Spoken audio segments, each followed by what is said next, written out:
علیکم، شروع کرتا ہوں اللہ کے نام سے جو نہایت مہربان اور رحم کرنے والا ہے۔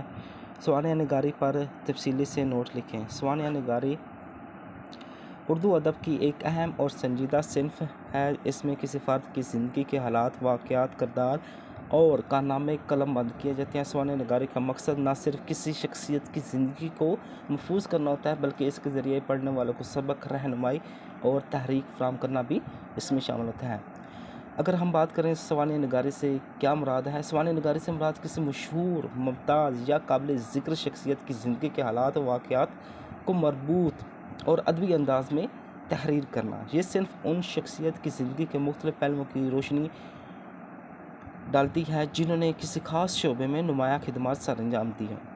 اگر بات کریں سادہ الفاظ میں سوانح نگاری سے کیا مراد ہے، سوانح نگاری ایک ایسی نثری تحریر ہے جس میں کسی فرد کی زندگی کے حالات، اخلاق، عادات، تعلیم، خدمات اور کارنامے درج ہوتے ہیں۔ سوانح نگاری کی اقسام، اس کی دو اقسام ہیں: ذاتی سوانح نگاری اور غیر ذاتی سوانح نگاری۔ ذاتی سوانح نگاری میں وہ ہے جس میں خود شخصیت اپنی زندگی پر لکھتی ہے، مثلاً مولانا ابوالکلام آزاد کی آزاد کی کہانی خود ان کی رہ زبانی۔ نمبر 2، غیر ذاتی سوانح نگاری جو کسی دوسرے فرد کے قلم سے لکھی جائے، مثلاً حیات اقبال۔ سوانح نگاری کے اہم عناصر: نمبر 1، ولادت، خاندان اور ابتدائی زندگی۔ سوانح نگاری کا آغاز عام طور پر شخصیت کی پیدائش، خاندانی پس منظر اور بچپن کے حالات سے کیا جاتا ہے۔ نمبر 2، تعلیم تربیت، کس ادارے سے تعلیم حاصل کی، اساتذہ کون تھے اور تربیت کا انداز کیا تھا۔ نمبر 3، شخصی اوصاف، شخصیت کے اخلاق، عادات، مزاج، دلچسپیاں وغیرہ اس میں شامل آتی ہیں۔ نمبر 4، پیشہ ورانہ زندگی اور خدمات، جس میدان میں خدمات انجام دی جیسے ادب، سیاست، صحافت، تعلیم، دینی کام وغیرہ اس میں شامل ہیں۔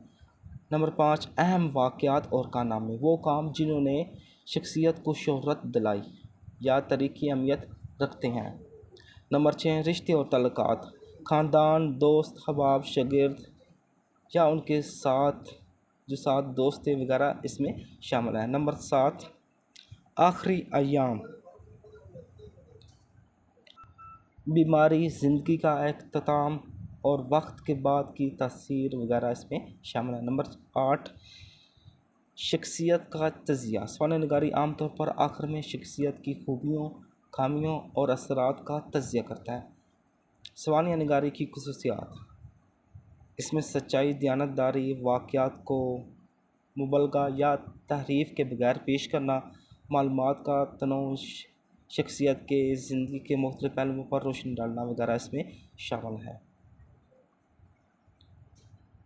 سوانح نگاری کی اہمیت، تاریخی شخصیات کو محفوظ کرنا، نوجوانوں کے لیے رہنمائی اور مثالی کردار اس میں شامل ہے، معاشرتی اور فکری ترقی حصہ ہے، علمی، دینی، ادبی خدمات کا اعتراف وغیرہ اس میں شامل ہے۔ اگر ہم اوورآل بات کریں، سوانح نگاری اردو ادب کی بلند پایہ صنف ہے جس کے ذریعے ہم ماضی کی عظیم شخصیات سے روشناس ہوتے ہیں۔